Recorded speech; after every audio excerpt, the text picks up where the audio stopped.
This week on Incidents of the Week, we uncover a shocking case from France, where a husband is accused of a decade-long crime involving his own wife. A 71-year-old man is in court this week after police uncovered a shocking decade-long nightmare in the small village of Mazan, France. Dominique Pellicot stands accused of drugging his wife, Giselle, and allowing over 70 men to rape her while she lay unconscious. The horrific abuse came to light when Dominique was caught filming women without their consent in a supermarket. His arrest led to a deeper investigation, which uncovered a trove of evidence far more disturbing than anyone anticipated. During a search of Dominique's home and devices, police found thousands of images and videos documenting the repeated rapes of Giselle, all orchestrated by her own husband over the course of nearly a decade. Investigators also discovered that Dominique had been actively recruiting men online through hidden forums, specifically targeting those willing to follow his detailed, perverse instructions. For 10 years, Giselle lived unaware of the horrors being carried out against her. The men were told to operate under strict rules set by Dominique. They were to remain completely silent, use no cologne, have neat fingernails, and undress outside the bedroom to avoid detection. Dominique not only filmed each assault but organized the footage in a meticulously labeled folder titled Abuse, indicating the depth of his involvement in these heinous crimes. Giselle, who had initially been unaware of her husband's actions, broke down in court, describing the utter devastation she felt upon learning of the abuse. "These are not just rape scenes," she stated emotionally. "It's barbarism." The discovery of the extent of the abuse shook the entire community of Mazan, a quiet village that could hardly have imagined such a monstrous betrayal within its confines. The trial has captivated and horrified the nation, drawing attention to the vulnerabilities of domestic abuse and coercive control in intimate relationships. As Giselle seeks justice, she faces the daunting reality of confronting not just her husband, but an entire web of men who violated her trust, dignity, and humanity. The full scale of Dominique's betrayal is now being revealed, shedding light on one of the most shocking cases of abuse in recent French history. 18 of the 51 accused, including the victim's husband, are currently in custody, while 32 other defendants remain free as they attend the trial. One suspect, still on the run, will be tried in absentia. If convicted, most of the defendants face up to 20 years in prison for aggravated rape. The trial is anticipated to last 4 months, concluding on December 20. In a case that has left Australia reeling, former childcare worker Ashley Paul Griffith, 46, has pleaded guilty to a staggering 307 offenses of sexual abuse and rape committed over more than 20 years. Griffith's crimes occurred at childcare centers in Brisbane and Italy between 2003 and 2022.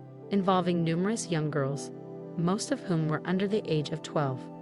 The gravity of Griffith's actions was laid bare in a Queensland court, where the judge's associate spent over 2 hours reading the extensive list of charges. The court heard that Griffith's offenses included 28 counts of rape, 190 counts of indecent treatment, 67 counts of making child exploitation material, and several other charges related to producing and distributing such material. The revelations have devastated the victims and their families. Several parents present in court were overwhelmed with emotion as their children's names were read aloud. One mother expressed her horror, saying, "We see people going into the childcare center now, and I think this happened to my child in that room. It's a room of horrors."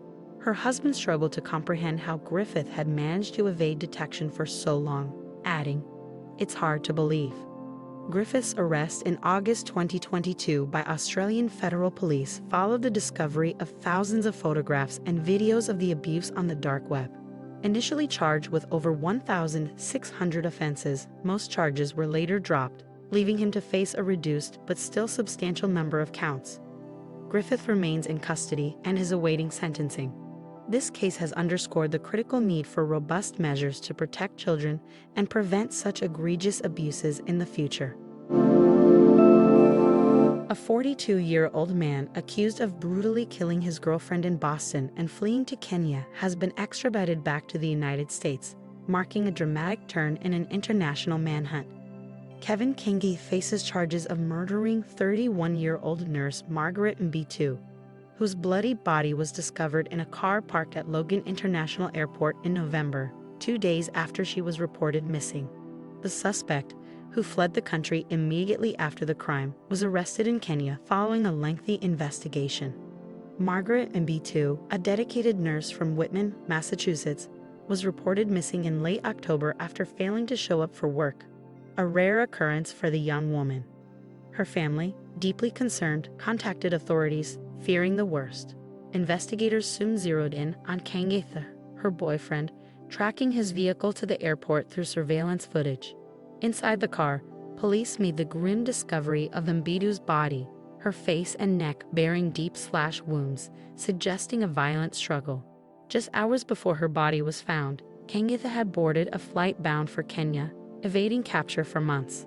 The case took an unexpected twist when, in January, Kangetha was spotted at a Nairobi nightclub by an undercover officer who had been tipped off by someone who recognized the fugitive from social media.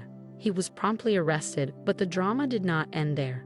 In a stunning development, Kangetha escaped from custody after a man posing as his lawyer was granted access to him. The suspect managed to flee the police station and remained at large for another week before being recaptured at a relative's house in Nairobi, thanks to another tip-off. Kangetha's extradition underscores the cooperation between the United States and Kenya, which share an extradition treaty. His return to face justice brings a sense of relief to Mbitu's grieving family, though many questions still linger, including the motive behind the heinous crime. Mbitu's sister, Anne, voiced the anguish felt by her family, expressing disbelief over her sister's tragic death. "Why her? Why Maggie?" she lamented. "At 31, we should be planning her wedding, not her funeral." Kangetha is expected to face a murder charge in Suffolk Superior Court, where the full weight of the evidence against him will be laid out.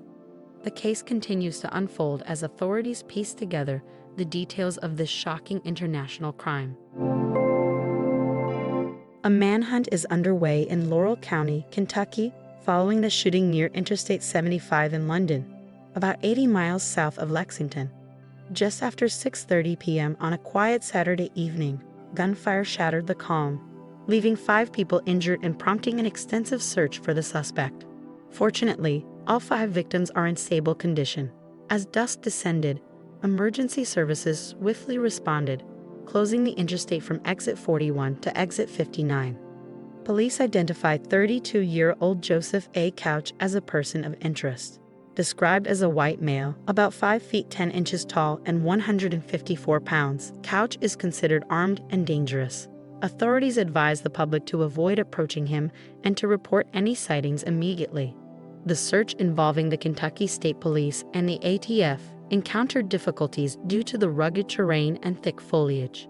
Mayor Randall Weddle and local officials urged residents to stay inside and remain alert.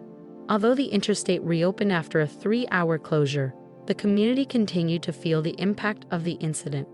Traveler Christina Denoto shared her close call, initially mistaking the gunfire for a blown-out tire. The incident, marked by urgency and fear, underscores the broader trend of recent violent events across the nation. Governor Andy Beshear has expressed concern and offered support as the search for Couch progresses. The case remains under development, with the community anxiously awaiting further updates and hoping for a resolution. In the quiet town of Whitewater, Wisconsin, a chilling incident has unfolded that has shocked the local community and the broader gymnastics world. Chad Richards, a 23-year-old resident of Loves Park, Illinois, now faces a grave charge: first-degree intentional homicide. The charges stem from the tragic shooting of Cara Welsh, a 21-year-old national gymnastics champion, in his apartment near the University of Wisconsin-Whitewater. The heartbreaking event took place on August 30 when Welsh, a rising star in the gymnastics world and a dedicated student majoring in management, was found fatally wounded in Richards' apartment. The discovery was made after Richards called 911, reporting a violent confrontation. According to the criminal complaint, Richards and Welsh were involved in an argument when Welsh allegedly reached for a gun from a nightstand. Richards claimed he wrestled the gun away in a desperate struggle and shot Welsh out of fear for his own safety. When police arrived, they found a handgun and shell casings scattered on the apartment floor. Richards, who had previously been listed on the University of Wisconsin Whitewater wrestling team roster for the 2021-22 season, was promptly arrested. He identified Welsh as his girlfriend, adding a layer of personal tragedy to the already devastating incident. Welsh, originally from Plainfield, Illinois, had achieved significant accolades as a member of the Warhawk gymnastics team, including winning the individual national title on vault at the NCAA Division Iowa Championships the previous year. Her sudden death has left a profound impact on her university community and the sports world at large. Richards remains in custody with a bond set at $1 million. His preliminary hearing is slated for October 28. As the community grapples with this loss, questions about the circumstances of the shooting and of future legal proceedings loom large. The University of Wisconsin-Whitewater, located about 50 miles west of Milwaukee, is now faced with the somber task of mourning the loss of a bright young talent whose life was cut tragically short. As we wrap up this week's series of incidents, we encourage you to stay informed and spread awareness by sharing, liking, and commenting. Each of these cases reminds us of the importance of staying vigilant and supporting one another in times of crisis. Your engagement helps keep others informed. Stay safe and keep following for more updates as these stories continue to develop. Thank you for watching.